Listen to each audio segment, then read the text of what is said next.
সুপ্রিয় দর্শক বন্ধুরা, আসসালামু আলাইকুম। দেশ অথবা দেশের বাইরে থেকে প্রিয় বন্ধুগণ, ঠিক এই মুহূর্তে যে যেখান থেকে বাস্তব অলৌকিক গল্প শোনার জন্য আমার সঙ্গে যুক্ত হয়েছেন, আমি আপন আর যে আপন জীবনের গল্পের 1476তম পর্বে আপনাকে প্রতিদিনের মতো স্বাগতম জানাচ্ছি। বন্ধুগণ, আজ আমি আপনাকে শোনাবো রংপুরের ভাই মোহাম্মদ সুমন হোসেন কিংবা সুমন মণ্ডলের জীবনের এক ভয়ানক, আজব, তাজ্জব বাস্তব জীবন কাহিনী। বন্ধুরা, আজকের গল্পের টাইটেল আমি মানুষ নয়, বাসর ঘরে নতুন বউয়ের ভয়ঙ্কর রূপ। দেখেন, পুরো গ্রামকে জানিয়ে বিয়ে করে গভীর রাতে আপনি আপনার প্রিয় মানুষটাকে নিয়ে বাসর ঘরে ঢুকলেন। যখন পুরো পাড়া, পুরো গ্রাম ঘুমিয়ে গিয়েছে, সে সময় নতুন বউ তার মাথার ওই লাল ওড়না সরিয়ে আপনাকে বলল, আমি কিন্তু মানুষ নয়। তখন আপনার পরিণতি, আপনার পরিস্থিতি কি হতে পারে? তাহলে সেই নতুন বউ মানুষ নয় তো কি, জিন, পরী কিংবা সাপ? তা শুনলে রীতিমতো আপনার শরীরের পশম দাঁড়িয়ে যাবে। প্রিয় বন্ধুরা, সবাইকে অনুরোধ করব, শুরু থেকে শেষ পর্যন্ত সুমন মণ্ডলের জীবনের ভয়ানক বাস্তব গল্পটা আপনার প্রত্যেকে আমার মুখে শুনে সুমন মণ্ডলকে আপনার মতো করে একটা মন্তব্য কমেন্ট বক্সে লিখবেন। প্রিয় বন্ধুরা, বাংলাদেশে এমনই এক পাহাড় রয়েছে, যে পাহাড় থেকে, যেই পাহাড়ে উঠতে গিয়ে আপনি যদি পড়ে মরে যান, তাহলে আপনি চলে যাবেন স্বর্গে। এমনটাই বলে ওই পাহাড়ে থাকা মানুষরা। আবার ভিন্নভাবে অন্য মানুষরা মনে করে এই দুর্গম পাহাড়ে উঠতে গিয়ে আপনি যদি মাঝ পাহাড় থেকে পড়ে মরে যান, তবে আপনি সরাসরি চলে যাবেন নরকে। কারো বিশ্বাস পাহাড় থেকে পড়ে মরলে যাবেন স্বর্গে, আবার কারো বিশ্বাস এই পাহাড় থেকে পড়ে মরে গেলে যাবেন নরকে। তবে কি রয়েছে পাহাড়ের চূড়ায়? এমনই এক ভয়ানক পাহাড় আমি ভ্রমণ করেছি ইতিমধ্যে, যে ভিডিও আমি আমার ট্রাভেলিং চ্যানেলে আপলোড দিয়েছি। আপনারা চাইলে ভিডিওর এই আই বাটনে ক্লিক করে অথবা এই ভিডিও ডিসক্রিপশনে গিয়ে কিংবা এই ভিডিও শেষ করে আমি লিঙ্ক দিয়ে দিব, আপনারা সেই ভিডিওটা দেখে নেবেন। ধন্যবাদ সবাইকে। সুপ্রিয় বন্ধুগণ, আসসালামু আলাইকুম। আমার নাম মোহাম্মদ সুমন হোসেন, আমার বাড়ি রংপুর বিভাগে। বন্ধুরা, আমি আমার জীবনের গল্পটা শুরু করার শুরুতে আপনাদেরকে আমার পরিবারের সম্বন্ধে জানিয়ে রাখি। আমার পরিবারে আমি আছি, আমার বাবা আছে, মা আছে, রয়েছে আমার দাদা দাদি সহ আমার ছোট 2টা ভাই আর ছোট একটা বোন। আমরা টোটাল 3 ভাই 1 বোন। আমাদের পরিবারটা রংপুর বিভাগের অদূরের কোনো এক অজপাড়া গায়ের এক নিম্ন মধ্যবিত্ত পরিবার। আসলে নিম্ন মধ্যবিত্ত বলা চলে না, আমাদের পরিবারটা আসলে উচ্চবিত্তই বলতে পারি। আমার বাবা পেশায় একজন কৃষি কাজ করলেও আমার বাবার আমাদের এলাকাতে অনেক বেশি জায়গা সম্পত্তি ছিল। অগাধ সম্পত্তির মালিক ছিলেন আমার দাদা, আর আমার দাদা থেকে এই সম্পত্তি পেয়েছে আমার বাবা।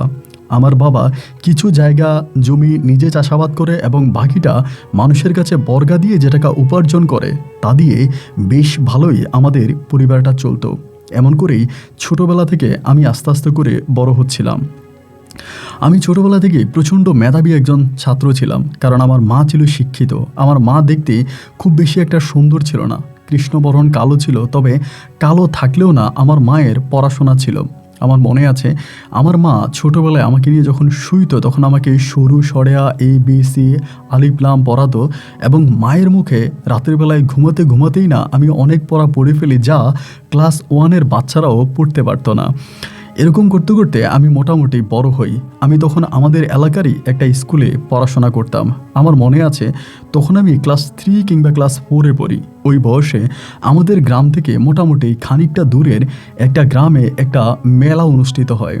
বৈশাখী ওই মেলাতে আমি তখন বিকেলবেলা যাওয়ার জন্য প্রস্তুতি নিচ্ছিলাম। আমার মা আমাকে মেলাতে যেতে দিবে না। আমার মা একটু ধর্মীয় মানুষ, নামাজ কালাম পড়ে। আমার মা বলে, মুসলিম ছেলেরা মেলায় যাওয়া ভালো না। আমি তখন মাকে বললাম যে, না মা, আমি মেলায় যাব, আমার মেলায় যেতে ইচ্ছে করতেছে। মায়ের বাধাকে অতিক্রম করে আমি গ্রামের ছেলেদের সঙ্গে তখন মেলায় যাওয়ার জন্য রওনা দিলাম। আমি সবার সঙ্গে তখন মেলাতে যাব। মাকে ওভারটেক করে বাড়ি থেকে লুকিয়ে আমি ওদের সঙ্গে পালিয়ে তখন মেলাতে যাই। আমার মায়ের ব্যাগ থেকে আমি কিছু টাকা চুরি করে আনি। আমার জীবনে আমি কোনোদিন কোনো চুরি করি নাই। এই প্রথম মা যখন মেলায় যেতে দিচ্ছেন, আমি মায়ের ব্যাগ থেকে টাকা চুরি করে তখন বাচ্চাদের সঙ্গে মেলায় যাই। ছোটবেলার স্মৃতি যতটুকু মনে আছে ততটুকুই বলি। চুরি করে বাসা থেকে মেলায় যাওয়ার জন্য যখন বের হচ্ছিলাম, আমি ঘর থেকে বেরোয় দেখি আমার সঙ্গে যারা মেলায় যাবে এরা মোটামুটি সবাই চলে গেছে, কেউই আর নাই।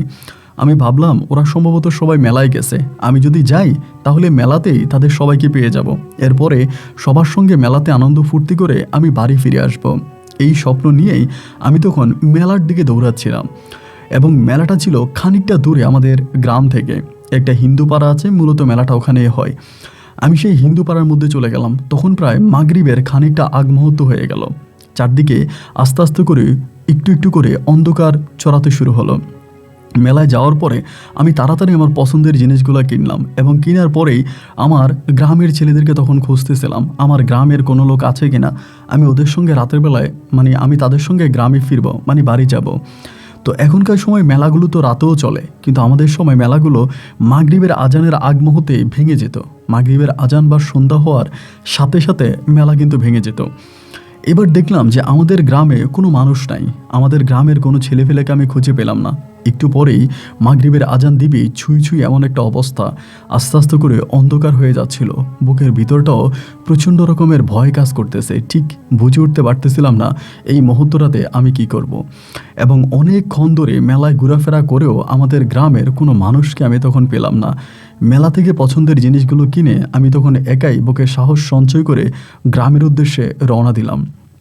এখন তো গ্রামে সন্ধ্যার পরে মাঠে ঘাটে অনেক মানুষ দেখা যায়। সে সময়টাতে মোটামুটি আমাদের গ্রামে বা আশেপাশের গ্রামে অতটা মানুষ ছিল না। আর বড় কথা হচ্ছে, আমাদের গ্রামগুলো ছিল পুরো ফাঁকা ফাঁকা। একটা বাড়ির থেকে আরেকটা বাড়ির দূরত্ব ছিল অনেক বেশি। আমাদের ওই এলাকাতে ঘনবসতি ছিল না, জনসংখ্যা ছিল কম, কিন্তু বিঘায় বিঘায় জায়গা পড়ে থাকতো। তা আমি তখন করলাম কি, ওই মেলা থেকে যখন রওনা দিলাম, একটা গ্রাম পার হওয়ার আগে একটা গ্রামের ভিতরে ঢুকলে সেই গ্রামের মধ্যখান বরাবর একটা শ্মশান ঘাট রয়েছে। তো এটা যেহেতু হিন্দু পাড়া, ওই পাড়াটাও হিন্দুদের পাড়াই ছিল। এই শ্মশান ঘাটটার পরেই কিন্তু আর অল্প কিছু হিন্দুদের বাড়ি আছে, এরপরে হচ্ছে মুসলিম পাড়া। তো শ্মশান ঘাটটার কাছে আসার পরেই না আমার বুকের ভিতরটা কেমন জানি ভয় ভয় লাগতেছিল। আমি হঠাৎ করে দেখলাম আকাশে বিদ্যুৎ চমকাচ্ছে, এবং বিদ্যুৎ চমকানো মাত্রই মুষলধারে বৃষ্টি শুরু হলো। যখন বৃষ্টি শুরু হলো আমি তখন কি করব বুঝতে পারতেছিলাম না। আমি দিলাম দৌড়। ওই মুহূর্তে আমি দেখলাম হঠাৎ করে আমার বাবা ছাতি নিয়ে আসছে। তা আমার বাবা তো মেলার এদিকে আসার কথা না, বা বাবা কেন আসছে আমি বুঝতে পারলাম না। তো আবার এটাও চিন্তা করলাম, মনে হয় বাবা আমারে খোঁজার জন্য বের হয়েছে। বাবার এদিকে আমার বুকটা তখন ভরে গেল, আমি প্রচুর সাহস পাইলাম। সাহস পাইয়ে আমি তখন বাবার কাছে গেলাম। বাবার কাছে যাওয়ার পরে ওই সময় আমার বাবার চেহারাটা জানি কেমন খুব অদ্ভুত অদ্ভুত লাগতেছিল আমার বাবার দিকে। আমার মনে হচ্ছিল যে বাবা মনে হয় খুব রেগে আছে। ভেবেছিলাম হয়তো মায়ের ব্যাগ থেকে টাকা চুরি করে এনেছি বলে বাবা মনে হয় আমার উপর রাগ করে আছে, এটাই ভেবেছিলাম। এই জন্য মনে হয় চোখগুলো বড় বড় করে আমার দিকে তাকিয়ে আছে। তারপরে আমি বাবার কাছে গিয়ে আকুতি করতে শুরু করলাম, এবং বাবা তখন আমাকে টান দিয়ে তার কাছে নিয়ে গেল। তখন বাবা আর আমি দুজনেই ছাতার ভিতরে। চারদিকে তখন প্রচণ্ড বৃষ্টি হচ্ছে, এবং পুরো আকাশটা অন্ধকারে চেয়ে গেছে। একটু পর পর আকাশে বিদ্যুৎ চমকাচ্ছে, মনে হয় যেন আকাশ থেকে কেউ একজন টর্চ লাইট মেরে নিচে কে আছে তাকে দেখছে। বাবা পিছেও যায় না, বাবার সামনেও যায় না। বাবা তখন এই ছাতাটা হাতে নিয়ে এই রাস্তার মাঝখানে দাঁড়িয়ে আছে। আমি তখন বললাম, বাবা, ও বাবা, চলো বাড়ি যাই। উনি কিছুই বলে না। আমি আবার যখন বললাম, বাবা চলো, ও বাবা চলো বাড়ি যাই, উনি আবারও কিছু বলে না। তৃতীয়বার বললাম, তখন যখন কথা বলে না, আমি তখন তার একটা ধাক্কা দিলাম, এবং ধাক্কা দেওয়া মাত্রই আমার এটুকুই মনে আছে, উনি আমাকে খুব জোরে একটা থাপ্পড় মারে, অনেক জোরে একটা থাপ্পড় মারে। এবং থাপ্পড় মেরে পড়ে কি হয় আর আমি কোনো কিছুই জানি না। থাপ্পড়টা মারার পরে আর কোনো কিছু আমার মনে নাই। এবং এরপর যখন আমার জ্ঞান ফিরে বা আমি যখন ঠিক হই, আমি তখন দেখি আমি আমাদের ঘরে আছি। আমার ঘরে আমাকে শোয়ায় রাখছে, এবং আমাদের ঘরে প্রচুর মানুষ। আমার নানু বাড়ি থেকে আমার নানা, নানি, মামা, মামাতো বোন এবং আমার চাচা যেটা যা আছে, আমাদের গ্রামের প্রায় অর্ধেকেরও বেশি মানুষ আমাদের বাড়ির উঠানে। বুঝে উঠতে পারতেছিলাম না যে কি হলো। এবং একটু একটু করে মাকে, যখন আমি সুস্থ হয়ে মাকে বললাম, মা কি হয়েছে? মা বলে, কিছুই হয়নি, তুই কিছু খাবি? আমি বললাম, হ্যাঁ খাবো। পরে মা আমাকে খাবার দিল। আমি তখন খাবার খাইলাম। খাবার খেয়ে মাকে বলতেছি, মা কি হয়েছে? মা বলে, কিছুই হয়নি। আমি তখন রাত্রিবেলায় ঘুমিয়ে গেলাম। শরীরটা খুবই ক্লান্ত ছিল। এতটা ক্লান্ত ছিল বলার মতো না, ঘুমিয়ে পড়লাম। এবং পরের দিন আমি আমার মায়ের মুখে জানতে পারি আমি যে মেলাতে গিয়েছিলাম আমি তো আর বাড়ির কাউকে বলে যাইনি, এবং তারা আমাকে সন্ধ্যার পরে খুঁজে পাচ্ছিল না। না পাওয়ার পরে আমরা সব পরিবারের সবাই নাকি মনে করতেছিল যে ও সম্ভবত মেলায় গেছে, এটাই মনে করতেছিল। এরপরে আমার মা, এরপরে আমার দাদি, আমার দাদা আর আমার এক দুঃসম্পর্কের কাকা, তখন তারা নাকি মেলার উদ্দেশ্যে আমাকে খোঁজার জন্য বেরোইছে। ওই মুহূর্তেই নাকি হিন্দু বাড়ির পাশের এক পাড়া থেকে বলা হচ্ছে ওই পাড়াতে নাকি অচেতন অবস্থায় রাস্তায় এক ছেলেকে পাওয়া গেছে। বৃষ্টিতে ভিজা রাস্তায় অচেতন অবস্থায় এক ছেলেকে পাওয়া গেছে, এবং এইটা শুনেই তারা নাকি ওখানে গেছিল। এবং যাওয়ার পরে দেখলো যে সেই পাড়াতে আমি অজ্ঞান অবস্থায় পড়ে আছি, এবং সেখান থেকে তখন তারা আমাকে নিয়ে আসে। এবং মাঝপথেই নাকি আমি ওই শ্মশানঘাটের কাছে যখন আমাকে নিয়ে আসে অজ্ঞান অবস্থায়, আমি সেখানেই নাকি তাদেরকে মারতে শুরু করি, এবং প্রচণ্ড রকম শক্তি দেখায়। একটা সময় আমি দৌড়িয়ে নাকি শ্মশানঘাটে চলে যাই এবং তাদেরকে নাকি বলতে থাকি যে এটাই আমার বাড়ি, এটাই আমার ঘর, আমি এখান থেকে যাব না, আমাকে এখান থেকে নিতে পারবা না। এগুলো নাকি আমি ওদের সঙ্গে করি, তারা এগুলো বলে, এবং আস্তে আস্তে করে ওই মুহূর্তটাতে তারা তখন আমাকে তাবিজ তোমান দিয়ে আমাকে ঠিক করে। তবে আমার মায়ের মুখে শুনেছিলাম আমাকে নাকি কালিতে ধরেছে, আর ওই শ্মশানঘাটের কালি এতটাই ভয়ানক যাকে একবার ধরে তার মৃত্যু ছাড়া কোনো আস্থান নাই। আমাকে যেহেতু ধরছে, আমাকে মরতে হবে, আমি এর আগ পর্যন্ত ওই কালির হাত থেকে রক্ষা পাবো না, এটাই এই গ্রামের মানুষজন মনে করে থাকে। আমি তখন বুঝে উঠতে পারতেছিলাম না যে এই মুহূর্তটাতে আমি ঠিক কি করব। আমার মা বাবা তখন আমাকে স্কুলে যাওয়া বন্ধ করাই দিল, আমাকে স্কুলে যেতে দিচ্ছে না, এবং আমার হাতে পায়ে সম্পূর্ণ তাবিজ দিয়ে রাখে। কিন্তু তারপরেও আমি কোনোভাবেই ঠিক হচ্ছিলাম না। দেখা গেল কিছুক্ষণ পর পরে আমি হঠাৎ করে হেঁচকিনি দিয়ে উঠি, কিছুক্ষণ পরে পরে আমি হঠাৎ করে হেঁচকিনি দিয়ে উঠি, এবং হেঁচকিনি যখন আমি দিই আমি জ্ঞান হারিয়ে ফেলি, আমার কোনো জ্ঞান থাকে না। আমার বাবা মা এই ছোট বয়সে আমাকে নিয়ে খুব টেনশনে পড়ে যায়। তখন তারা আমাকে পাড়া প্রতিবেশীরা সবাই মিলে এখানে সেখানে বিভিন্ন মাদ্রাসায়, বিভিন্ন মসজিদে, বড় বড় হুজুরদের কাছে, তান্ত্রিকদের কাছে, কবিরাজদের কাছে নিয়ে ছুটাছুটি করতে থাকে। কিন্তু এরপরেও আমার আর কোনোভাবেই কোনো কিছু ঠিক হচ্ছিল না। এরকম করে ঘোরাফেরা করতে শেষ পর্যন্ত আমার পরিবার সিদ্ধান্ত নিল, আমাদের গ্রামটা কিন্তু ছিল ইন্ডিয়ার বর্ডারের কাছাকাছি, বর্ডারের ওই পারে একটা হিন্দু মন্দির রয়েছে। এবং আমার বাবা মা নাকি কার মাধ্যমে জেনেছে ওই মন্দিরে প্রতি মাসে একজন করে আপনার আসে, একজন করে লোক আসে, এবং তিনি হচ্ছে আপনার হিন্দু ধর্মের লোক, তাদের ঠাকুর এই টাইপের কিছু হবে। তবে তিনি কোনো মুসলমানদের চিকিৎসা করে না, কোনো মুসলমানদের সামনে তিনি যায় না, কোনো মুসলমানকে তিনি স্পর্শ করে না, শুধুমাত্র হিন্দু রোগীদেরকে তিনি দেখাশোনা করে বা হিন্দুদেরকে তিনি দেখে। এরকমটাই নাকি সেই মন্দির থেকে আমার আব্বা আম্মা জানতে পারছে। এবার আমার বাপ মার সিদ্ধান্ত নিল যে তারা আমাকে সেই মন্দিরে নিয়ে যাবে। কিন্তু আমার বাপ মা তো দুজনেই ছিল মুসলমান, এবং তারা যদি আমাকে নিয়ে যায় তাহলে তো আমি সেখানে গেলে বিপদে পড়ব। এই পর্যায়ে হিন্দু পাড়ার এক লোক আমাকে সাহায্য করে। আমার আব্বা আম্মাকে বলে, তোমার ছেলের নাম হচ্ছে সুমন হোসেন, আমরা সেই মন্দিরে তোমার ছেলেকে নিয়ে যাব সুমন মণ্ডল পরিচয়ে নিয়ে আমরা সেই হুজুর সেই আমাদের ঠাকুর দ্বারা ওর চিকিৎসা করব। তো অবাক করা বিষয় হলো, আমার বাবা মা গিয়েছিল ঠিক আছে, কিন্তু আমার বাবা মা আমার সামনে পড়ে নাই বা তারা আমাকে পরিচয় দেয় নাই। হিন্দু পাড়ার এক মহিলা আর পুরুষ মিলে তারাই আমার বাবা মা সেজে আমাকে ইন্ডিয়ার ওই মন্দিরে নিয়ে যায়। শান্ত শীতল পরিবেশে ইন্ডিয়ার ওই মন্দিরে যাওয়ার পরে অবাক করা বিষয় হচ্ছে, ওই মন্দিরের যিনি পূজারী ছিল এবং ওখানকার যেই লোকটা ছিল, ঠাকুর ছিল, যিনি আমার চিকিৎসা করবে, তিনি নাকি আমাকে দেখেই বলে ফেলে আমি মুসলমান। তিনি নাকি এটা বলে আমি মুসলমান। তো ওই পাড়ার যারা ছিল, আমাকে যারা নিয়ে গিয়েছিল, তারা বলল যে না, ও মুসলমান না, ও হিন্দু। তো উনি নাকি হেসে হেসে তখন কথা বলতেছিল, কিন্তু মুসলমান বা হিন্দু ওনার কাছে কোনো ভেদাভেদ ছিল না। তিনি কিন্তু আমার চিকিৎসা করেই, সুমন মণ্ডল নামে চিকিৎসা করে, এবং চিকিৎসা করিয়ে তিনি তখন আমাকে ওখান থেকে সুস্থ করে তোলে, এবং সেই থেকে আমি আমার গ্রামে ফিরে আসি। অবাক করা বিষয় হচ্ছে, এরপর থেকে আমার শরীরে আর কোনো রকমের সমস্যা ছিল না। হেঁচকি মেরে অজ্ঞান হয়ে যাওয়া, এরপরে মাঝে মাঝে অদৃশ্য কোনো কিছুকে দেখতে পাওয়া, আবার কেউ একজন আমাকে ডাকতেছে, আমার ঘাড়ের উপর বসে আছে, আমাকে মাটির সঙ্গে মিশাই দিচ্ছে, রাত দুপুরে মা গো বাবা গো বলে চিৎকার করে ঘুম থেকে ওঠা, ভয়ানক সাপ আমাকে কামড়িয়ে দিচ্ছে, এমন স্বপ্ন দেখা, এই সব কিছু থেকে আমি মোটামুটি মুক্ত হয়ে গেলাম। এবং ইন্ডিয়া থেকে যখন আমি ফিরে গ্রামে আসি, তখন হিন্দু পাড়ার লোকেরা আমাকে সুমন মণ্ডল বলে ডাকতো। আমাদের পাড়ার পাশে যে হিন্দু পাড়া রয়েছে, ওই হিন্দু ভাইয়েরা সবাই আমাকে দেখলে সুমন মণ্ডল বলে ডাকতো, কিন্তু মুসলমানরা আমাকে সুমন হোসেন বলে ডাকতো। এবং যেই পরিবারকে মানে যাদেরকে আমি মা বাবা পরিচয় দিয়ে ওই মন্দিরে গিয়েছিলাম, তারাও আমাকে নিজের সন্তানের মতোই দেখতো। ওদের নিজেদের কোনো সন্তান ছিল না, ওই মানে দাম্পত্যের কোনো সন্তান ছিল না, যার জন্য তারা তাদের ধর্মীয় উৎসবগুলোতেও আমাকে তাদের বাড়িতে নিয়ে যেত। আজকে আমি বড় হবার পরেও তাদের ওই সমস্ত ধর্মীয় উৎসবে আমাকে সাথে নিয়ে যেত, আমি সেখানে যাইতাম। পরিচয় দেয় আমার নাম সুমন মণ্ডল। হিন্দু পাড়ায় ডাকে সুমন মণ্ডল, আর মুসলিম পাড়ায় ডাকে সুমন হোসেন, যার জন্য আমি আপনাকে বলেছিলাম যে আমার দুটো নাম। যাই হোক, এরপরে আমি আস্তে আস্তে করে আমার পরিবারের সঙ্গে বড় হতে থাকি। আমার আব্বা আম্মা আমাকে আদর যত্ন করে ভালোবাসে, তাদের ভালোবাসা নিয়ে আমি মোটামুটি অনেক অংশে বড় হয়ে যাই। এরই মাঝে আমার আর কোনো ঘটনা নাই, কোনো কিছু আমার জীবনে ঘটেনি। একটা পর্যায়ে আমি মোটামুটি অনেক বড় হয়ে যাওয়ার পরে আমি চিন্তা ভাবনা করতেছিলাম আমি কিছু একটা করব। ওই সময়তে আর হিন্দু পাড়াতে খুব একটা যাওয়া হয় না। আমার ওই হিন্দু মা বাবা মাঝে মাঝে আমাকে দেখার জন্য আমাদের পাড়ায় আসতো, কিন্তু আমি হিন্দু পাড়াতে সেই মুহূর্তটাতে খুব বেশি একটা যেতাম না। আর আমার মায়েরও শেষ দিকে একটু নিষেধ ছিল।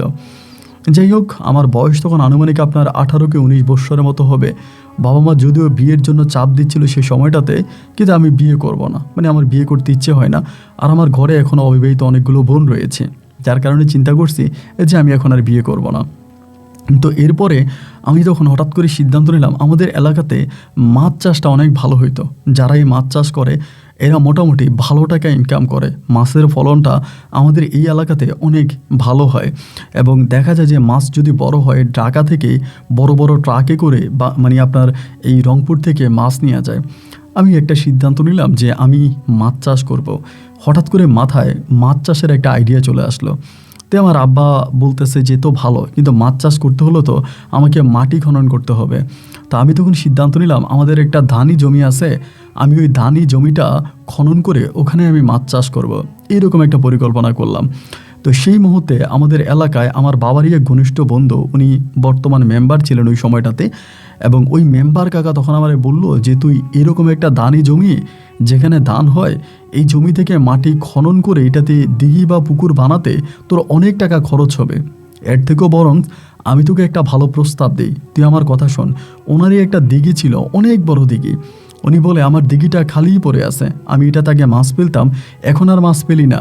তুই একটা কাজ কর, আমার ওই দিঘির পাড়গুলোকে বেঁধে পরিষ্কার করে তুই আমার দিঘিতে মাছ ফেল। আমি জানি না এটা কি আমার আব্বা ওনাকে শিখিয়ে দিয়েছিল না উনি নিজের মতো করে আমাকে বলেছে।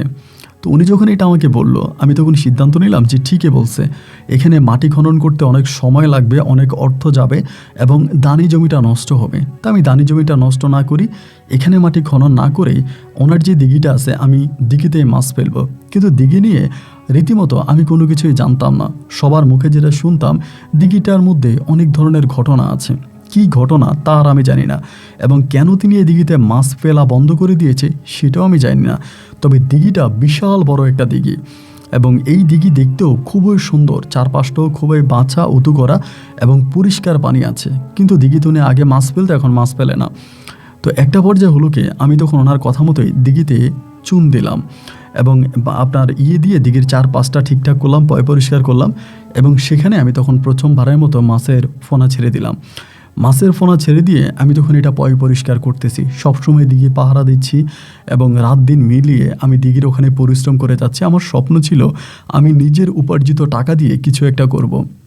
আমি যদি বিয়ে করি, আমার বাবার টাকা দিয়ে আমি বিয়ে করব না, আমি নিজে টাকা ইনকাম করে আমার ইনকামের টাকা দিয়ে আমি বিয়ে করব। আমি একটু স্বাবলম্বী ছেলে হিসাবেই আপনি বলতে পারেন। তো এক পর্যায়ে দেখা গেল আমি ওটাতে মাছ পেলাম, কিন্তু মাছ পেলার প্রায় কিছুদিন পরে আমি তখন জাল দিয়ে মাছের ফোনাগুলোকে দেখব যে মাছের ফোনা যে আমি ফেলেছিলাম এটা আসলে কতটুকু সাইজ হয়েছে। তা দেখার জন্য যখন আমি জাল দিলাম আমার পুকুরে, এবং জাল দিয়ে মাছ ধরার পরে দেখলাম আমি যেই পরিমাণের মাছের ফোনা ছেড়েছিলাম, দেখা গেল তার অর্ধেকও আমার দিঘিতে নাই। তখন হঠাৎ মনে হলো কি ব্যাপার, দিঘি থেকে হঠাৎ করে মাছের ফোনাগুলো এভাবে উধাও হয়ে যাওয়ার কারণ কি। সেজনের সঙ্গে কথা বলার পরে অনেকেই তখন আমাকে বলতেছে যে সম্ভবত চারপাশে তো আগে জঙ্গল ছিল, এখন মনে হয় জঙ্গলগুলো থেকে সাপ আছে, চারপাশে মনে হয় বিভিন্ন ধরনের বড় বড় সাপ আছে, এবং তারাই দিঘির মাছগুলোকে খেয়ে ফেলে। আমাকে চারপাশে নেট দিতে বলে। আমি তখন অনেক টাকা পুঁজি লাগিয়ে এই দিঘির চারপাশটা তখন নেট দিয়ে দিলাম, যাতে দিঘির পাড় থেকে বা দিঘির উঁচা থেকে কোনো রকমের সাপ ব্যাঙ তারা এসে আমার দিঘির মাছ না খেতে পারে। কিন্তু আমি দিঘির চারপাশটা খুব সুন্দর করে আপনার এভাবে জাল দিয়ে দিলাম, সব কিছু ঠিক করে দিলাম, কিন্তু এরপরও দেখা গেল যে না, আমার দিঘির মাছ থাকেই না। আমি এক এক করে তিনবার মাছের ফোনা ফেলেছিলাম, এবং আমার ওই দিঘিতে কোনো রকমের মাছের ফোনা থাকেই না, বড়ই হয় না। আর মোটামুটি বড় হওয়ার পরেও আমার এই দিঘিতে কোনো মাছ থাকে না। মনে হয় যেন আমার দিঘির নিচে কোনো এক ছিদ্র আছে, ওটা দিয়ে মাছ চলে যায়, অথবা এই দিঘিতে কোনো এক রাক্ষস বসবাস করে যে আমার দিঘির মাছগুলোকে খেয়ে ফেলে। এমনটাই আমার কাছে মনে হচ্ছিল। তখন চিন্তা করতেছিলাম কি করা যায়, কোনো কিছুই সেই মুহূর্তটাতে বুঝে উঠতে পারতেছিলাম না। আব্বা আম্মার সঙ্গে যখন কথা বলি, আমার আব্বা আম্মাও এই বিষয়ে আমাকে কোনো সাহায্য করে না। তারাও একই কথা বলে, দরকার নাই, দিঘিতে চাষবাস করা বন্ধ করে দে, তোর মাছ চাষ করতে হবে না। কিন্তু আমার কথা হচ্ছে, আমি যেটাতে একবার হাত দিয়েছি এটা থেকে আমি লাভ বের করেই ছাড়বো। আমার যতই কষ্ট হোক এটা থেকে আমি একটা ইনকাম বের করবই। এই পরিকল্পনা করে আমি পুনরায় আবারও কাঁধে গামছা পেঁচিয়ে আমি আবারও নামলাম যে ঠিক আছে, দেখা যাক কী হয়। আমি তৃতীয়বারের মতো আবারও মাছের রেণু ফেলে দিলাম পুকুরে। এবার ফেলার পরে আমার আবার ভিতরে একটা চিন্তা আসলো, নাকি রাতের বেলায় যে আমি ঘুমিয়ে যাই সে সময়তেই কেউ জাল দিয়ে আমার মাছগুলো ধরে নিয়ে যায় কিনা। কারণ রাতে তো আমি ওভাবে আর দিঘি পাহারা দিই না। এক রাতে আমি চিন্তা করলাম যে না, এখন থেকে আমি দিঘিটা পাহারা দিব। আমি তখন গরমের সময় ছিল, তো আমি চিন্তা করলাম দিঘির পাড়ে আমি তখন কি করলাম, ওইখানে একটা চৌকি করে, চৌকির উপরে কিছু আপনার কাপড় দিয়ে ওইখানে আমি থাকার মতো একটা ব্যবস্থা করলাম। গ্রীষ্মের গরম, তখন প্রচণ্ড রকমের গরমে আমি তখন দিঘির পাড়ে বসে আছি। এই সময়টাতেই কিন্তু মাছ চাষিদের জন্য উপযুক্ত সময়, তখনই কিন্তু দিঘির মাছ বা পুকুরের মাছ অনেক বড় হয়। তো ওই জায়গাটার মধ্যে আমি বসে আছি, হঠাৎ করে মধ্যরাতের শেষ অংশে আমি খেয়াল করে দেখলাম যে দিঘির পশ্চিম এবং দক্ষিণ পাড়ের কোণার মধ্যে আমি একটা মাথা দেখতে পাচ্ছিলাম। ভাই, প্রথম দিকে আমি এরকমই দেখি একটা মাথা, এবং সেই মাথাটা বিশাল বড়। মাথাটা মনে হয় মাটি থেকে আসমানে লেগে গেছে, এমন একটা অবস্থা। তো ওইখানে একটা গাছ ছিল, একটা কড়াই গাছ ছিল। তো আমি ভেবেছিলাম সম্ভবত এটা গাছের মাথা। আর রাতের বেলায় তো চাঁদের আলোতে আপনার অতটা স্পষ্ট বোঝাও যায় না, একটু ঝাপসা ঝাপসা ঝাপসা ঝাপসা লাগে ওই জায়গাটা। তো আমি একবার মনে করলাম যে এটা সম্ভবত আপনার গাছটাই হবে, গাছের মাথা। আবার ভালো করে খেয়াল করে দেখলাম যে না, গাছের মাথা হলে তো এরকম হওয়ার কথা না, এটা তো বাতাসের সঙ্গে নড়েও না, এবং বাতাসের সঙ্গে তো গাছের মাথাটা নড়তেছে, এটা তো নড়ে না। দেখে মনে হলো যে বিশাল আকৃতির কোনো একটা সাপ ফোনা ধরে আছে, এইরকম আমার কাছে মনে হলো। তো ভয়ও লাগতেছিল। ওই রাতে আমি আর কোনো কিছু করলাম না। রাত পেরিয়ে যখন সকাল হলো, আমি দিঘির ওই কোণার মধ্যে গেলাম, এবং দিঘির ওই কোণাতে গিয়ে আমি তেমন কোনো কিছুই দেখলাম না। দেখলাম একেবারে খালি, সব কিছুই ঠিক আছে। তো চিন্তা করলাম এখানে তো কোনো ঝামেলা নাই এবং সব কিছুই ঠিক আছে, তাহলে এই মাথা আসলো কোত্থেকে, এবং এটা কি এমন মাথা আমি দেখলাম যা রীতিমতো আমার শরীরে ভয় ধরিয়ে দিয়েছে। চিন্তা করলাম এই মাথাটা কি হতে পারে। তো কোনো কিছু ভাবলাম না, সারাটা দিন এটা করেই কাটিয়ে দিলাম। এবং এরপরে রাতে আমি আবারও দিঘির পাড়ের ওই চৌকিতে বসে পশ্চিম এবং উত্তর ওই কোণা আর দক্ষিণ ওই কোণার দিকে তাকিয়ে আছি যে দেখা যাক এখানে কি হয়। সেরাতেও আমি একইভাবে দেখলাম একটা সাপের মাথা আস্তে আস্তে আস্তে আস্তে করে নিচ থেকে মনে হলো এটা আসমানের দিকে উঠে যাচ্ছে, এবং এইটা একটা পজিশনে যাওয়ার পরে ঠিক ওই পজিশন থেকে এটা মনে হয় আমার দিকে তাকিয়ে আছে। তো আমি তো গত রাতে মনে করেছিলাম যে সম্ভবত এটা কড়াই গাছের মাথা হবে। তো এটাও যখন না, এবার আমি চিন্তা করলাম তাহলে এটা কী হতে পারে। আমি কি ভুল দেখতেছি? আমার দেখাটা কি ভুল, না সত্যি ওখানে কোনো কিছু আছে? একবার ভাবি যাব, আবার ভাবি যাব না। একবার চিন্তা করি না যাই, ওখানে কি আছে একটু দেখে আসি। আবার ভাবতেছি আল্লাহ, গেলে নাকি আমি মারা যাই, নাকি আমাকে মেরে ফেলে। কোনো কিছুই বুঝে উঠতে পারতেছিলাম না। একটা সময় সিদ্ধান্ত নিলাম, ধুরো আমি তো মানুষ, মরতে তো আমাকে একদিন হবেই।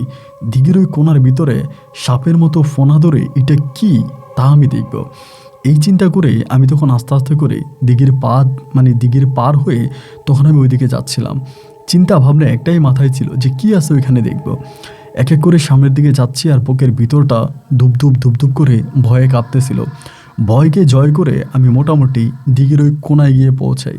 কিন্তু অবাক করা বিষয় হচ্ছে দিঘির ওই কোনায় যাওয়ার পরে আমি আর কোনো কিছুই দেখতে পাই না, শুধু দেখি উঁচা লম্বা সরু কড়াই গাছটাই ওখানে আছে। কিন্তু আমি যে জিনিসটার মাথা দেখেছিলাম, যা আমি দেখেছিলাম, তার কোনো কিছুই কিন্তু ওখানে নাই। তখন বুঝতে পারতেছিলাম না আমি দেখলাম কি, এখন যে দেখি কিছুই নেই, মানে কোনো কিছুই তখন মাথায় আসতেছিল না। পরে চিন্তা করলাম দূর চাই, যা দেখার দেখছি এই সব কিছু বাদ দিয়ে আমি গিয়ে আমার কাজ করি। তা আমি আবারও চলে আসলাম। এরপরে মাঝে মাঝে আমি এই জিনিসটা দেখতাম যে ওইখানে এটা মাথা উঁচা করে দাঁড়িয়ে আছে, ভিতরে একটা ভয়ও কাজ করতো। তো ভয়ও কাজ করতো, আবার ওইখানে যাওয়ার পর তো আমি আর কোনো কিছু দেখতে পাইতাম না। তবে দিঘির মাছ থাকতো না, মানে মনে হতো যেন দিঘির মাছগুলোকে কেউ ধরে ধরে খেয়ে ফেলে। আমি রাত দিন 24 ঘন্টা একরকম দিঘি পাহারা দেই, কিন্তু মাস শেষে আমার ওই দিঘি থেকে কোনো লাভ আসে না। এবং এরকম করতে করতে একটা পর্যায়ে এই গোমর ফাঁস হয়ে যায়। দিঘির যে মালিক ছিল আমার ওই মেম্বার কাকাও তখন আমাকে তার সত্যতা তুলে ধরে। তিনিও বলে যে আমি এই দিঘিতে এই পর্যন্ত অনেকবার মাছ ফেলেছিলাম, কিন্তু আমার এই দিঘির মধ্যে কোনো মাছ থাকে না। আমি দিঘির চারপাশে পাহারাদার বসিয়েছিলাম, তারাও একই কথা বলল, তারা পাহারা দিয়েছে, কিন্তু তারা দিঘিতে কোনো মাছ পায়নি। দিঘিতে কোনো মাছ পাওয়া যায় না, মাছ ঠিকই ফেলে কিন্তু এরপরে এই মাছ থাকে না। এই মাছ কে খায়, কীভাবে উধাও হয়ে যায়, এর কোনো ব্যাখ্যা আমার কাছে নাই। আমি তখন চিন্তা করলাম যে না, সত্যিই মনে হয় এই দিঘির মধ্যে কোনো না কোনো কিছু একটা আছে, যে অদৃশ্য প্রাণীটা বা অদৃশ্য ওই জিনিসটা এই মাছগুলোকে খেয়ে ফেলে। আমাদের গ্রাম থেকে মোটামুটি খানিক দূরে মিন্নতি বলে একজন মহিলা আছে, মানে উনি অনেক বয়স্ক একজন মহিলা, তারা সবাই মিন্নতি বলে। ওই মিন্নতি মহিলা কিন্তু আবার ভালো কবিরাজ, উনি অনেক বৎসর ধরে সুনামের সঙ্গে আমাদের গ্রামে কবিরাজি করতেছে। এবং ওই মিন্নতির সঙ্গে নাকি একজন ভালো জিনও আছে, যেটাকে মুসলিম জিন বলে।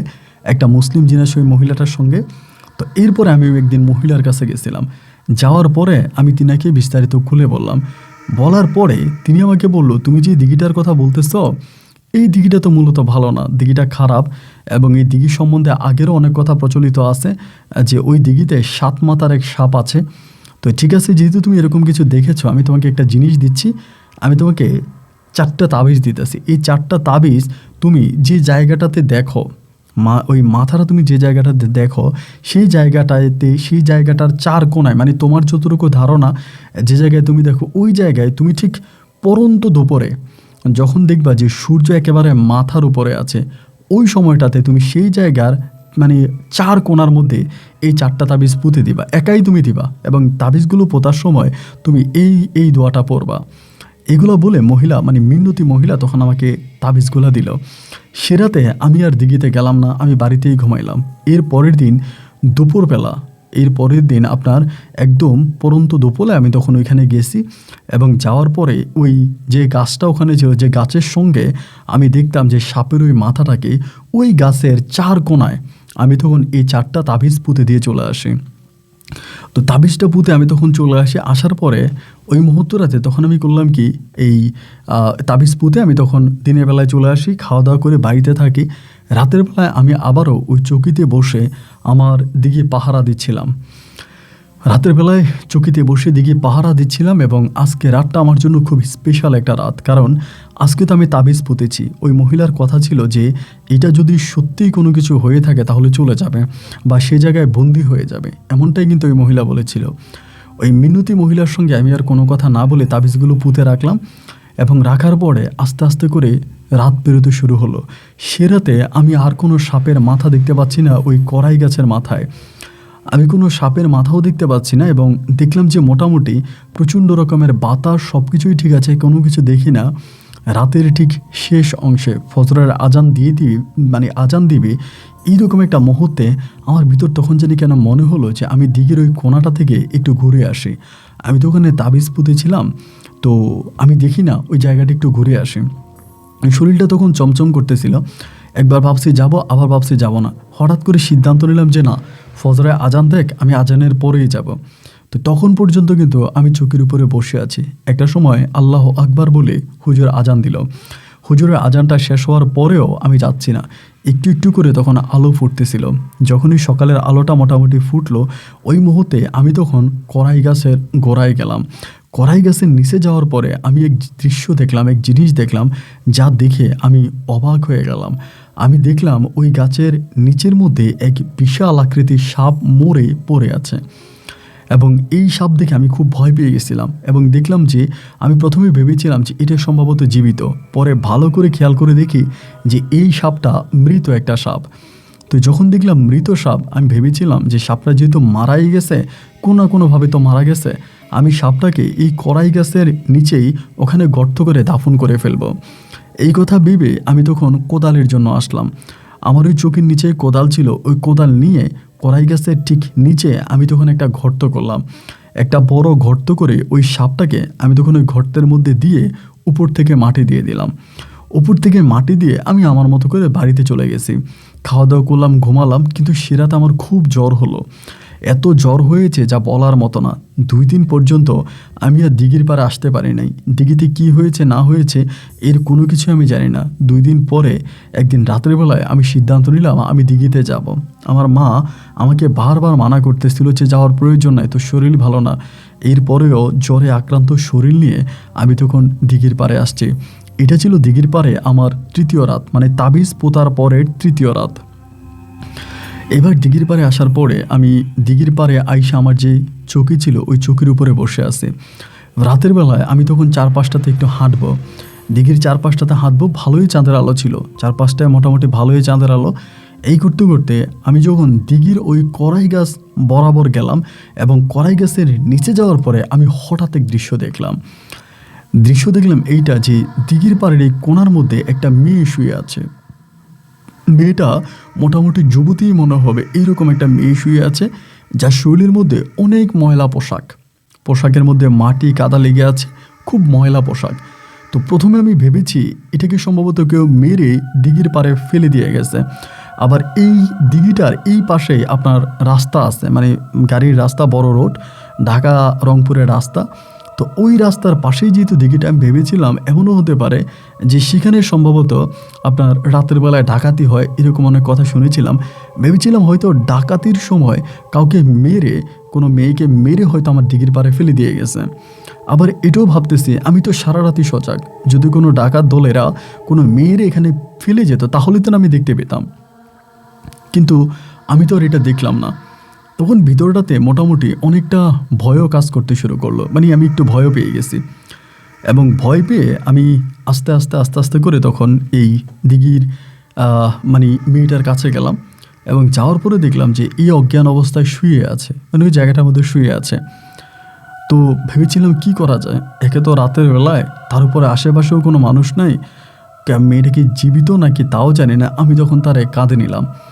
আমার কাঁধে নেওয়ার পরে আস্তে আস্তে করে আমি তখন দিঘির পাড় থেকে আমার বাড়ির দিকে যাচ্ছিলাম। দিঘির পাড় থেকে বাড়ির দিকে যাচ্ছিলাম, এবং বাড়িতে যাওয়ার পরেই আমি তখন আমার মাকে ডাকলাম। মাকে 2-3টা ডাক দেওয়ার পরে মা তখন উঠছে। উঠার পরে মা তো আমার কাঁধে, মানে এক মেয়েকে দেখে মা ভয় পেয়ে গেছে। মা বলে, কি রে, এটা কি? আমি বললাম, মা কি তা তো জানি না, মনে হয় রাস্তার মধ্যে ডাকাতি করার সময় কোনো ডাকাতরা মেয়েটারে কিছু খাওয়াই অজ্ঞান করে আমার দিঘির কোনায় রেখে গেছে, দিঘির কোনায় পাইছিলাম। মা বলে, ওরে আনলি কেন? আমি বললাম, মা নিয়ে আসছি কাঁধে করে, কার না কার মেয়ে মরতেছে এই জন্য। তো মা কোনো কিছু বললো না। তখন মেয়েটারে মা তার ঘরের, মানে আমাদের ঘরের বারান্দা নিয়ে গেল। আমার আব্বা মোটামুটি রাগ করে গেল যে মেয়েটা যদি মারা যায় তাহলে তো আমরা মামলা টামলা খেয়ে যাব, প্রশাসনিক বা পুলিশ আমাদের মামলা দিয়ে দিবে। এই মেয়েটার এইভাবে কেন নিয়ে আসলি, তুই আইনা ভালো করিস না, আম্মু এগুলো বলতেছে। তা আমি আর আমার আব্বা আম্মার সঙ্গে কথা বললাম না। কথা না বলে মেয়েটার ওইখানে ভিতরে আমার মা তখন তার চোখে মুখে পানি দিল, এবং পানি টেনে দেওয়ার পরে কিছুক্ষণ পরে তার একরকম জ্ঞান ফিরে আসে। তো যখন জ্ঞান ফিরে আসে আমার আম্মা দেখলো মেয়েটা খুব দুর্বল, মানে উঠতে পারে না। মা তখন খাবার নিয়ে আসছে, খাবারই না নিজের হাতে তারা খাওয়াই দিতেছে, ও খাচ্ছে, এরকম দিতেছে, খাইতেছে, বাট এইদিকে ওইদিকে তাকাইতেছে, মনে হয় আমাদের কাউকে চিনে না। তো পরে আমার মা বলতেছে, তখনও কিন্তু রাত আপনার। মা তখন বলতেছে, মা তোমার বাড়ি কোথায়, তুমি কই রওনা দিছিলাম, রওনা দিয়েছিল কই, কেউ তোমাকে মারছে, তোমার সঙ্গে কে আছে? কিছুই বলে না।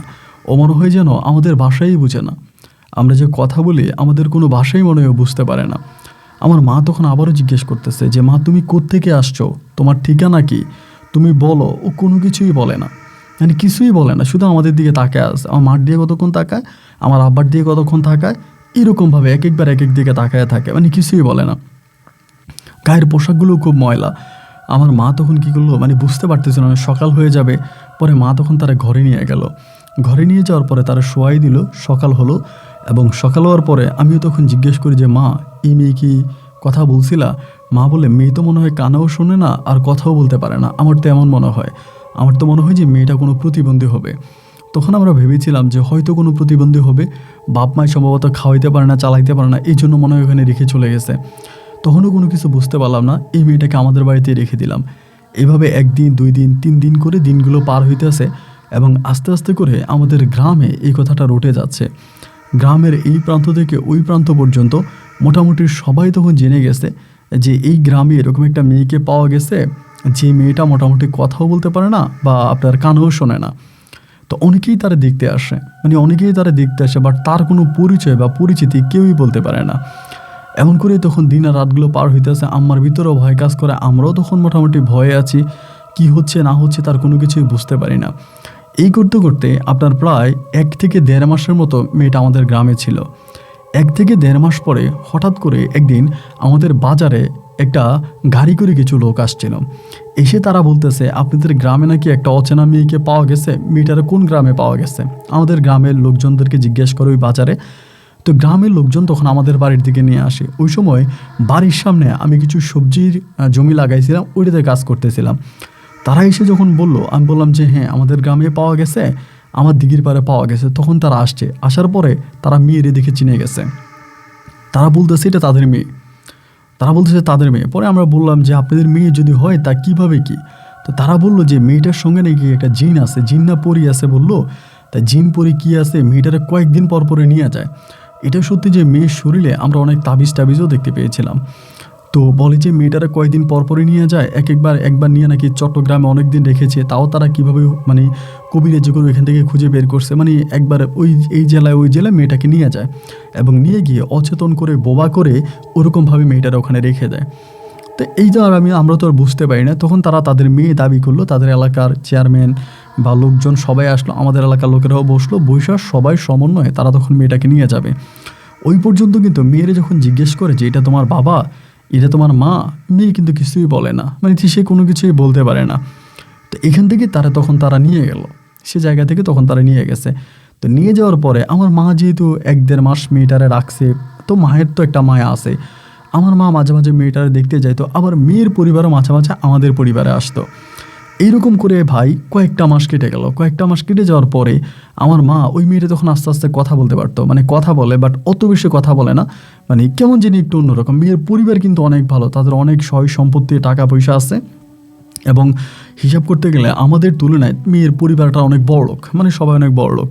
তা এন করতে করতে আমার মা তখন মেয়ের মায়ের সঙ্গে শেয়ার করলো যে তাদের গ্রামে ভালো কোনো মেয়ে আছে কি না আমাকে বিয়ে করানোর জন্য, মানে আমাকে বিয়ে করাবে আর কি। তো এটা বলার পরে মেয়ের মা নাকি তখন আমার আম্মাকে বলতেছে যে বোনরে, কিছু না মনে করলে আপনাদের সঙ্গে তো আমাদের সম্পর্কটা অনেক ভালো হয়েছে, আমি আপনাদের বাড়িতে গিয়েছি, ঘরে গিয়েছি এবং আপনারাও আমাদের বাড়ি ঘরে আসছেন, আপনাদের সঙ্গে আমাদের একটা পারিবারিক সম্পর্ক আছে। তো যেহেতু আপনাদের সঙ্গে আমাদের একটা পারিবারিক সম্পর্ক আছে, তো সেই সম্পর্কের সূত্র ধরে মানে চিন্তা করে বলতেছিলাম যে আমরা একটা কাজ করি, আপনি যদি রাজি থাকেন তাহলে আমার মেয়েটারে আমরা আপনার ছেলের কাছে বিয়ে দিব এবং আপনার ছেলেকে আমরা মানে মোটামুটি কিছু দিবে, এটা বলছিল। তো আমার আম্মা বলে যে না, আলহামদুলিল্লাহ, আমাদের কোনো কিছু দরকার নাই, আমরা আপনার কোনো কিছু চাই না। তা আপনার মেয়ে যদি দেন, আপনার মেয়েটা অনেক দিন আমার কাছে ছিল, আমার নিজের কাছেও ভালো লাগছে, মেয়েটা শান্ত স্বভাবই, আমাদের বাড়িতে থাকতে তো ওরকম কথাটা বলতো না, এখন তো দেখি আপনার বাড়িতে আসার পরে টুকিটাকি কথা বলে। তো ঠিক আছে, আমার কোনো আপত্তি নেই। আমার মা এমনিও ওরে পছন্দ করছে, মানে আমার মা যখন তারা ডাকছিল ওরে আমার মা খাদিজা বলে ডাকতো, ও তো নামও বলতে পারতো না, যে ওর যে একটা নাম আছে নিজের নামটাও কিন্তু বলতে পারতো না। তো আম্মা ওর নাম রাখছিল খাদিজা, কিন্তু ওর আসল নাম ছিল শাহেদা, মানে ওর পারিবারিক নাম ছিল শাহেদা, কিন্তু আম্মা ওরে খাদিজা বলে ডাকতো। আমাদের বাড়িতে প্রায় 1-1.5 মাসের মতো হয়েছিল। 1-1.5 মাসও কোনো কথা বলে নাই, শুধু হাসতো, কোনো কথা বললে হাসতো, তাকায় থাকতো, কথা বলতো না। বাট ওদের বাড়িতে যাওয়ার পরে উটুকিটাকে কথাবার্তা বলে এবং তখন ওর নাম শাহেদা সবাই তখন জানতে পারে। তো এবার আমার আম্মা রাজি হইলো, আমার আব্বা এটাতে রাজি নাই। আমার আব্বা বললো যে আমার একমাত্র ছেলেকে আমি বিয়ে করাবো, আমরা দেখে শুনে ভালো একটা মেয়েরই বিয়ে করাবো, আমরা এরকম প্রতিবন্ধী পাগলরে কেন বিয়ে করাবো না, আমরা এই মেয়েরই বিয়ে করাবো না। মানে আমার আম্মা কেন হঠাৎ রাজি হয়ে গেল এর কোনো ব্যাখ্যাও কিন্তু আমার কাছে নাই। মানে আমার আম্মা যে কেন রাজি হলো আমরা নিজেরাও বুঝি না। আর আরেকটা বিষয় কি ভাই, আমার পরিবারে মোটামুটি আমার আম্মার কথার অনেক দাম আছে। আমার আম্মা বা আমার দাদি যদি কোনো কথা বলে, আমাদের পরিবারের অন্য মানুষরা সেই কথাটাকে মোটামুটি মূল্যায়ন করে। তো সেই জায়গা থেকে মা যখন সিদ্ধান্ত নিল যে না, এই মেয়েটাকে আমাকে বিয়ে করাবে, আমার আব্বা তখন একটু ওনাফানা করেও আব্বা তখন মোটামুটি চুপ হয়ে গেল। আব্বা তখন আর কোনো কিছু বলল না, যে আব্বা বলল আচ্ছা ঠিক আছে সমস্যা নাই, এই ওকে ফাইন, আব্বা এই কথা তখন বলছে। তো বলার পরে তখন পারিবারিকভাবে আমাদের বিয়ে হবে। তো সবাই আম্মাকে তখন একটা কথাই বলে, তুমি রাজি হইলা কেমনে, তুমি রাজি হইলা কেন, কী কারণে রাজি হইলা, কেন রাজি হইলা, এগুলো বলা বলি করতেছে, কিন্তু আমার আম্মা আর কিছু বলে না। এবং না বলার পরেই তখন এই মেয়ের সঙ্গে মানে সায়দার সঙ্গে আমার তখন বিয়ে হলো। যেভাবে বিয়ে হওয়ার কথা ওভাবেই বিয়ে হলো এবং আমি তাকে আমার ঘরে নিয়ে আসলাম।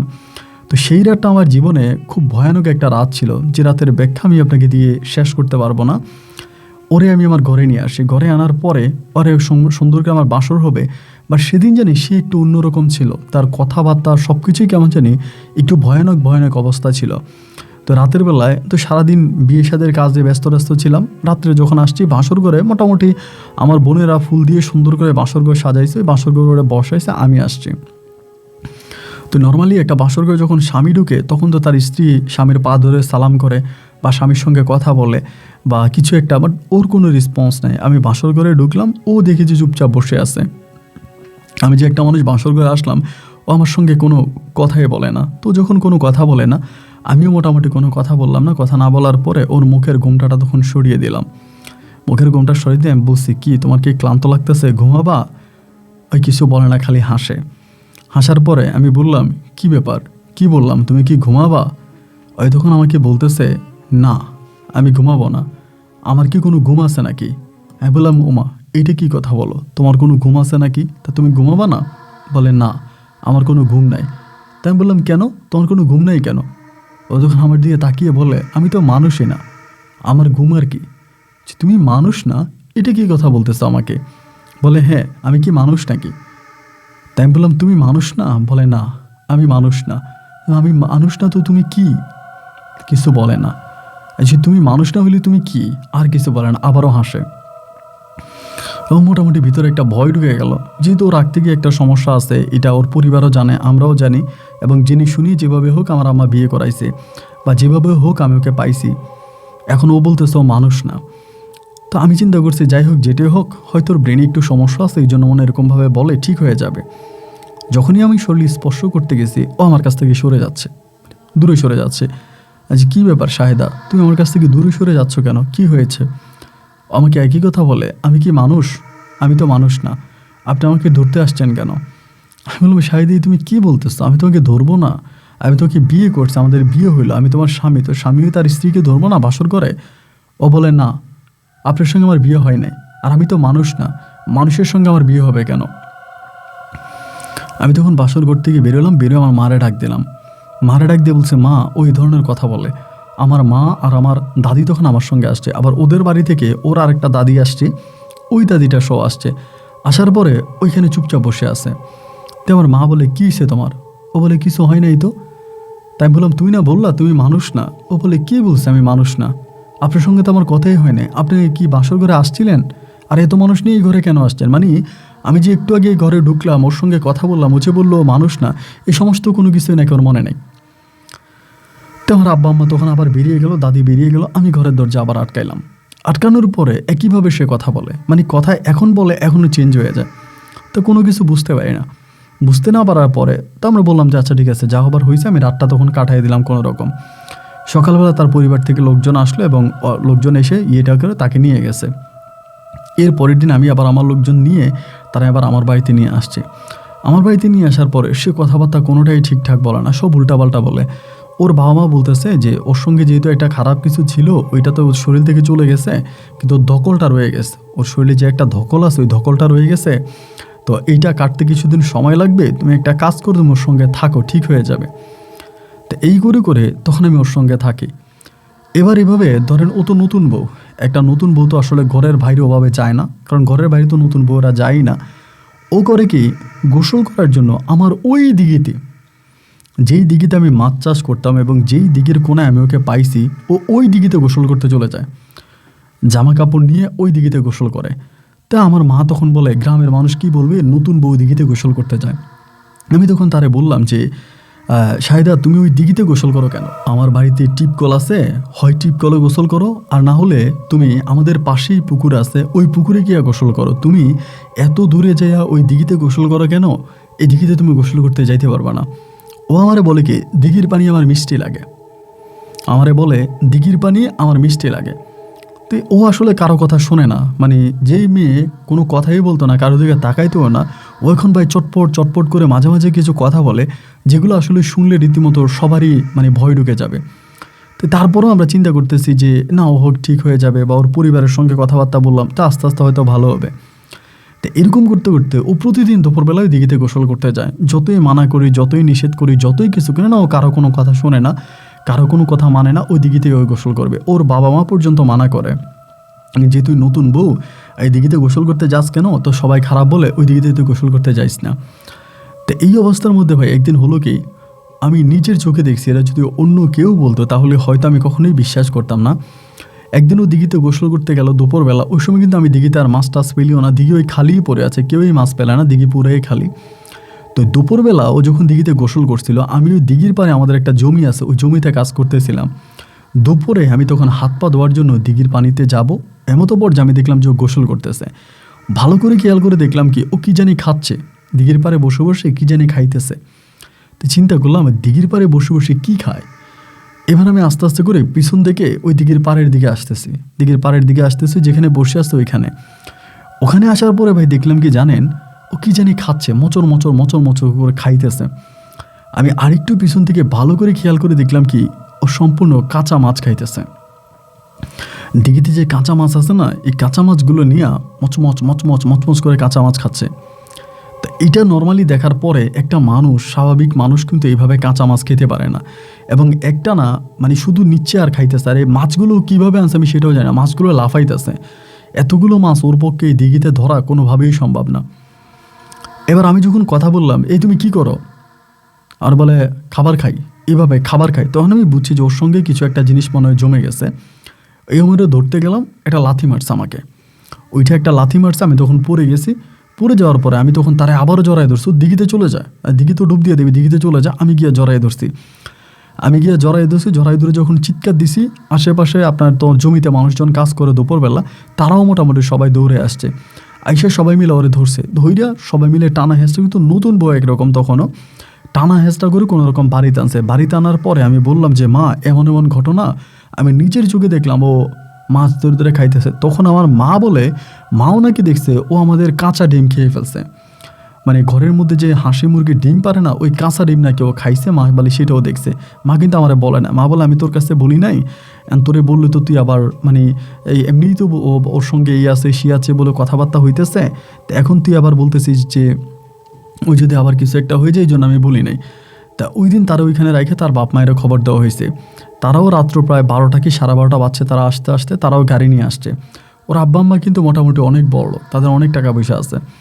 এবং তারা আসার পরে আমরা বললাম যে এই ঘটনা, ওরে তো আর এখানে রাখা যাবে না, ওই তো এরকম এরকম করতেছে, আজকে কাঁচা মাছ খাইছে, আমার মা দেখছে কাঁচা ডিম খাইছে, এবং ওর চলাফেরা এইরকম। তখন তারা সিদ্ধান্ত নিল যে রাতটা থেকে সকালবেলা তাকে নিয়ে যাবে। ও মা সকালে যখন তারে নিয়ে যাবে, সে পুরোই চেঞ্জ, সে কান্নাকাটি করে যাবে না, ওর বাপ মায়ের সঙ্গেও যাবে না। মেয়েরা বাপের বাড়িতে গেলে খুশি হয়, ও বলতেছে যাবে না, কান্না করতেছে, আমাকে বলে আমি যাব না, আমি আমার আব্বা আম্মার সঙ্গে যাব না, আমি আমার শ্বশুর বাড়িতে থাকবো, আমার স্বামী আছে, আমি স্বামীর সঙ্গে থাকবো, আমি যাবো না। মানে আমার প্রতি হঠাৎ করে তার এক অন্যরকম ভালোবাসা। আমি যাবে না, ও যাবেই না। ও সবাইকে হাতে পায়ে ধরে বলতেছে আমি যাব না, আমাকে নিয়েন না, আমি আমার স্বামীর সঙ্গে থাকবো, আমি যাব না। তো যাই হোক, ওর আব্বা আম্মাও বললো যেহেতু এরকমটা করে তাহলে থাক, ও যে থাকতে চায় তাহলে ও থাক, আমরা নিব না। ওর আব্বা আম্মা পরের দিন সকালে চলে গেল। তো এরপরে ও কয়েকদিন ধরে খুব কান্না করতো। কী কারণে কান্না করে ওইটা বুঝি না। আমরা কিন্তু ওর শরীর বন্ধ করে রাখছি, শরীরে তাবিজ পরাইছি, এবং এই ওর সঙ্গে অনেক কিছু হইতেছে কিন্তু, বাট কোনোভাবেই ওর মানে কোনো কিছুই ঠিক হয় না, ওভাবেই ও করতেছে। তা আমরা তখন আশেপাশের মানুষ টানুষ আছে, ওদেরকেও জানাইলাম যে ও এরকম এরকম করে, রাতের বেলা কোনো সমস্যা হলে আপনারা আইসেন। কিন্তু তখন থেকে এক সমস্যা, ও খালি কাঁদে, ঘরে বসে বসে খালি কান্না করে। কী কারণে কান্না করে ওইটাও কোনো কিছু বুঝি না। সবাই গিয়ে জিজ্ঞেস করি, শাহিদা কাঁদো কেন, কী কারণে কাঁদতেছ, কান্না কেন করো, মানে কেন কাঁদো, এগুলো কিছুই বলে না। তো এই করতে করতে একদিন রাত্রে, মধ্যরাতে ওই কান্নাকারু করে আমাকে বলে আমি একটু দিঘিতে গোসল করব। আমারে বলে, এই তুমি কি বলতেছো, তুমি দিঘিতে গোসল করবা, এটা কোনো কথা নাকি, তুমি দিঘিতে গোসল করবা মানে, তুমি দিঘিতে, ও বলে আমি একটু দিঘিতে গোসল করব, আমি একটু দিঘিতে গোসল করব, আমি একটু দিঘিতে গোসল করবো, মানে এটা বলতেছে।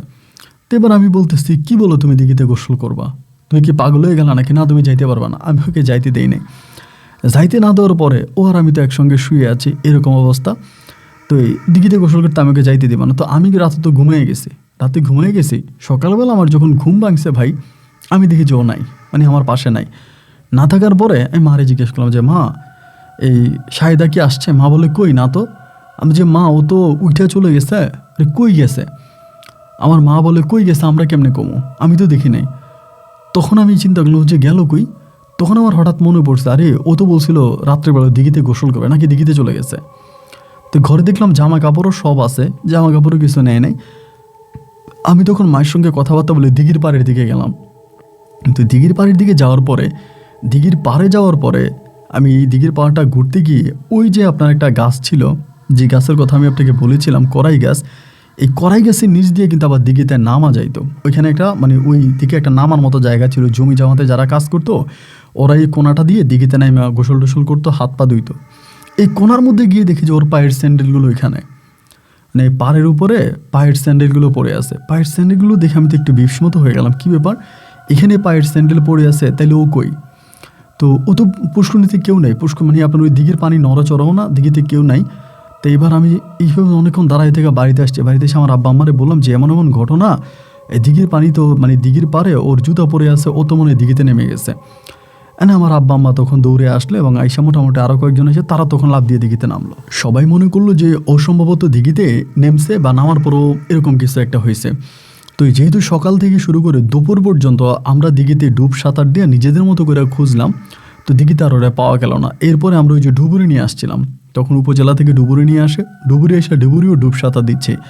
তা ডুবুরি ডুব সাঁতার দেওয়ার পরও তার দিঘির মধ্যে তারা পাওয়াই গেল না। তারাও বললো যে পাওয়া গেল না। বিকেলের মধ্যে ওর আব্বা আম্মাও তখন চলে আসে, ওর পরিবারের লোকেরাও আসে, আইসা তারাও তাদের মতো করে ওরে দিঘিতে খুঁজলেও পাওয়া গেল না। শেষ পর্যন্ত সারাটা রাত জেগে এই দিঘির মধ্যে ওরা খোঁজাখুঁজি করতেছে, দিঘির মধ্যে খোঁজাখুঁজি করতেছে না, দিঘিতে ও নাই নাই নাই নাই। শেষ পর্যন্ত ওর আব্বা আমার সিদ্ধান্ত নিল যে দিঘির পানি শেষ দিয়ে দেবে, মানে দিঘির পানি শেষ দিবে, দিয়ে এরপরে খুঁজবে। প্রায় 2 দিন অতিক্রম হয়ে গেল। 2 দিন পর্যন্ত এই দিঘির পুরো পানি আমরা শেষ দিলাম, কিন্তু পানি শেষ দেওয়ার পরেও দিঘির মধ্যে ওরা পাওয়া গেল না, ওই দিঘিতে নাই। এরপরে সবাই বলা বলি করতেছে যদি মারাও যেত দিঘিতে পইরা, তাহলে লাশটাও তো থাকতো, কঙ্কালটাও তো থাকতো, শরীরের কঙ্কালও তো কিছুই তো নাই, তার মানে ও দিঘিতে নাই। এবার সবাই মিলে বিভিন্ন জায়গায় এখানে ওইখানে চারদিকে ওরে হন্য হয়ে খুঁজে বেড়াইতেছে, ওর অস্তিত্ব আর কোথাও পাওয়া গেল না। তো নাই নাই নাই, ওরে আর কোথাও পাওয়া গেল না। এভাবে প্রায় আপনার 1 মাসের মতো কেটে গেছে। 1 মাসের কোথাও আমি ওরে পাইনি। তো 1 মাস পরে আমি আস্তে আস্তে করে এই গ্রামের লোকজনদের মুখে জানতে পারি, মানে ওই যারা দিঘির পাড়ে রাতের বেলায় যায় বা যারা করে, আমি আর দিঘির পাড়ে যাইতাম না, এরা অনেকেই বলে তারা নাকি ভয়ঙ্কর এক সাপ, যেটা বিশাল আকৃতির এক সাপ, এইরকম একটা সাপকে দেখতে পাই যে দিঘির পাড়ে নাকি এরকম করে ঘুরে, মানে দিঘির পাড়ে ওরকম করে ঘুরে। এটা সবাই দেখে, অনেকেই দেখেছে তারা বলে, এবং আমিও অনেকের মুখে শুনেছিলাম। আমার দাদিও বললো সেও নাকি দেখছে যেরকম দিঘির পাড়ে, মানে দিঘির মাঝখানে সাপটা ঘুরে, এবং যেটার মানে সাইজ বিশাল বড়, আপনাকে বলে বোঝানো যাবে না যে এত বড় একটা সাপ ঘুরে। নর্মালি এটা অনেকেই দেখেছে, এবং যারা দেখেছে তাদের মতে এটা কোনো সাপ না, এবং কোনো সাপ এভাবে দিঘিতে আপনার ঘুরতে পারে না। এমন করতে করতে আমি এটা নিয়ে চিন্তা করতে করতে একটা সময় আমিও তখন রাতের বেলায় স্বপ্ন দেখতে থাকি। রাতের বেলায় স্বপ্ন দেখি যে ও দিঘির মধ্যে এরকম করে আপনার সাঁতরাইতে আছে, ছাতারের উপরে উঠতেছে, এবং একটা সাপ ওর পিছন থেকে মানে ওর পায়ের মধ্যে এরকম পেঁচিয়ে ওর নিচের দিকে টান দেয়, ওই নিচে পড়ে যায়, আবার উঠে, আবার নিচে টান দেয়, আবার উঠে। এরকম একটা জিনিস আমি তখন স্বপ্নে দেখতাম। তা আব্বা আম্মার কাছে সবার কাছে বললো, সবাই বলতো যে তুই তো ওর নিয়ে চিন্তা করিস বেশি, মনে হয়তো এই জন্য স্বপ্নে দেখিস। তো এমন কোনো দিন আমি স্বপ্নে দেখি না। আমার শরীর তখন বন্ধ করা হলো, তাবিজ তোমার দিয়ে শরীর বন্ধ করলো, এবং করার পর তখন পরিবার ভাবতেছে যেহেতু হঠাৎ করে উদাও হয়ে গেল, চলে গেল, আমি ওর টেনশনে পাগল হয়ে যাচ্ছি। আমার আব্বা আম্মা তখন সিদ্ধান্ত নিল যে আমাকে বিয়ে করাই দিবে। বিয়ে করাই দিলে হয়তো আমার ভিতরে এই টেনশনটা থাকবে না, আমি হয়তো ঠিক হয়ে যাব। আব্বা মা তখন এদিক সেদিক মেয়ে খুঁজতেছে, মেয়ে খোঁজাখুঁজি করতেছে, আমাকে বিয়ে করাবে। আমি মোটামুটি বিয়ে করতে রাজি নাই। এরপরেও আমার পরিবার তখন আমাকে আরেকটা বিয়ে করাই দেয়, আমাদের পার্শ্ববর্তী গ্রামে একটা বিয়ে করাই দেয়। তো বিয়ে করাই দিলে আমি বিয়ে করছি, আজকে আমার বিয়ে হয়ে গেছে আজকে প্রায় 35 বৎসরের কাছাকাছি হবে আমি বিয়ে করছি। তো আমার ছেলে মেয়েরাও এখন মোটামুটি সবাই বড় হয়ে গেছে, এবং এর মাঝে আমার এই বড় ছেলেকেও বিয়ে দিছি। আমার টোটাল 3টা ছেলে 2টা মেয়ে, প্রায় সবারই মানে সবাই যুবতী, এক কথায় বলতে গেলে সবারই বিয়ে শাদী হয়েছে। তো এখন এই বয়সে এসেও, এই সময়ে এসেও আমি এখন পর্যন্ত প্রায় প্রতিটা রাতেই স্বপ্নটা কি দেখি ভাই, এই স্বপ্নটাই দেখি যে ও দিঘিতে উঠতে চেষ্টা করতেছে, দিঘি থেকে ওর পায়ের মধ্যে কি জানি একটা পেঁচি আছে, ওইটার জন্য উঠতে পারে না। ও একটু উঠে আবার ওইটা টান দিয়ে ওরে ভিতরে ঢুকাই ফেলে, ওরে উঠতে পারে না। সেই থেকে আজকে এতগুলো বছর কেটে গেল, ওরে আর কোথাও পাওয়া গেল না, এবং ও নাই টোটালি নাই, ওরে আর কোথাও পাওয়া গেল না, কোনো জায়গায় ওকে পাওয়া গেল না। ওর বাপ মায় ওর জন্য কম করে নাই, থানায় ডায়েরি থেকে শুরু করে আইন আদালত প্রশাসন এই দিক থেকে হুজুর কবিরাজ তান্ত্রিক সব কিছু করছে, কিন্তু ওর কোনো অস্তিত্ব পাওয়া যায়নি। সবসময় অনেক কবিরাজরা এটাই বলে ওকে জিনেরা নিয়ে গেছে, ওকে আর ফিরাই দিবে না। তো দিঘিতে এই স্বপ্নটা আমার এখনও বিরল লাগে, এবং এখনও আজকের এই দিনেও মাঝে মাঝে অনেকেই বলে তারা এই সাপটাকে দেখতো, কিন্তু আমি কোনোদিনও দেখি নাই। আমার এই বয়স পর্যন্ত আমার চোখে কখনোই পড়ে নাই। আমার দাদি মারা গেছে, আমার দাদি বলছে উনি দেখছে, এবং আরও আমাদের গ্রামের অনেক মানুষরা দেখেছে, এখনও অনেকে দেখেছে, তারা বলে। তো এটা কেন হচ্ছে, কী কারণে হচ্ছে, এবং দিঘির পাড়ে এখন একটা মন্দির বানানো হয়েছে, হিন্দুদের একটা মন্দির বানাইছে। তারা কোন মনস্তাবে এখানে মন্দির বানাইছে আমি জানি না। সে মন্দিরে তারা পূজা করে এবং দিঘির পানি বিভিন্ন পূজার কাজে লাগায়। তো তারা নাকি মনে করে এখানে মা মনসা আছে, এরকম একটা চিন্তাভাবনা তাদের, সেখান থেকেই তারা এই পূজা মণ্ডপটা ওখানে করেছে। তা এই দিঘির যেই ঘটনা, এটা আমাদের এলাকার প্রায় সবাই জানে, এবং প্রতিটা রাতে আমি এখনও প্রায় এই স্বপ্নটা দেখিতেছি। তো আমার দৃঢ় বিশ্বাস যে হয়তো খাদিজা বা শাহিদা কোনো একদিন আমার জীবনে ফিরে আসবে, এটা আমি মনে করি। আমার সন্তানের এইসব শুনলে এখনও হাসে, তারা আমার এখনও কেষ্ট ঠাকুর বলে। আমি এখনও মাঝে মাঝে দিঘির পাড়ে গিয়ে ওর জন্য অপেক্ষা করি, হয়তো কোনো একদিন দিঘি থেকে উঠে আমার জীবনে আসবে। এই বুড়ো বয়সেও আমি আপনার গল্পগুলো শুনি, আমার ভালো লাগে। আমি এখন জীবনের শেষ পর্যায়ে এসে দাঁড়িয়েছি, বাট আপনার অনেক বড় একজন ফ্রেন্ড। আমি সবার মতো আপনার গল্প শুনি, যদি পারেন আমার গল্পটা রেকর্ড করবেন। ভালো থাকবেন। রংপুর থেকে সুমন হোসেন বা সুমন মণ্ডল। প্রিয় বন্ধুরা, সবাইকে অনেক বেশি ধন্যবাদ এই পর্যন্ত আমার সঙ্গে থেকে রংপুরের ভাই মোহাম্মদ সুমন হোসেনের জীবনের এই আজব ভয়ানক বাস্তব গল্পটা শোনার জন্য। গল্পটা আসলে আজব ছিল, এবং তিনি অনেক বয়স্ক একজন মানুষ, গল্পের অনেক অংশ তিনি ভুলে গেছেন, তার সঠিক মনে নেই। ওনাকে প্রশ্ন করে অনেক কষ্ট করে উত্তর নিয়ে তারপরে পুরোটা গল্প আমি আমার মতো করে সাজিয়ে গুছিয়ে আপনাদের সামনে প্রেজেন্ট করেছি, বা আমি নিজের মুখে বলেছি। গল্পের কোনো অংশে যদি আপনারা না বুঝে থাকেন তবে দয়া করে কমেন্ট করবেন, আমি চেষ্টা করবো উত্তর দেওয়ার জন্য। কিন্তু সুমন সাহেবের শেষের কথাগুলো আমাকে সত্যিই বিরল করেছে। উনি এখনও সেই দিঘির পাড়ে বসে থাকে, তার স্ত্রী হয়তো উঠে আসবে। আজকে প্রায় ওনার হিসাবে বহু বছর, প্রায় 35 বছর হয়ে গেছে, আজ পর্যন্ত তার স্ত্রী আসে নাই। এবং এটা আসলেই খুব অলৌকিক একটা বিষয়, তা একমাত্র আল্লাহই ভালো জানে কি হয়েছে তার স্ত্রীর সঙ্গে, বা কেন সে এখন এই স্বপ্ন দেখছে। আমি শুধু আপনাদেরকে গল্প শুনিয়েছি, এবং এই গল্প কেমন লেগেছে তারা কমেন্ট বক্সে লিখবেন। আর সবার কাছে বিনীত রিকোয়েস্ট করে বলি, যারা এই পর্যন্ত আমার সঙ্গে ছিলেন তারা আমার ভালোবাসার মানুষ, আমার পরিবারের মানুষ। আপনারা সবাই চন্দ্রনাথের সেই ভয়ঙ্কর ভিডিওটা দেখে নেবেন, যে চন্দ্রনাথে উঠলে হিন্দু ধর্মের মানুষরা মনে করে সেখান থেকে উঠে মারা গেলে তারা স্বর্গে চলে যাবে, আর ভিন্ন ধর্মের মানুষরা মনে করে সেখানে উঠতে গিয়ে মারা গেলে তারা নরকে চলে যাবে। এমনই এক ভিডিও, এমনই এক পাহাড়, চন্দ্রনাথ পাহাড়। এই পাহাড়টাকে আমি এক ভিন্নভাবে প্রেজেন্ট করেছি আমার ভিডিওতে। আপনি এখানে ক্লিক করে সম্পূর্ণ ভিডিওটা দেখে নেবেন। ধন্যবাদ সবাইকে।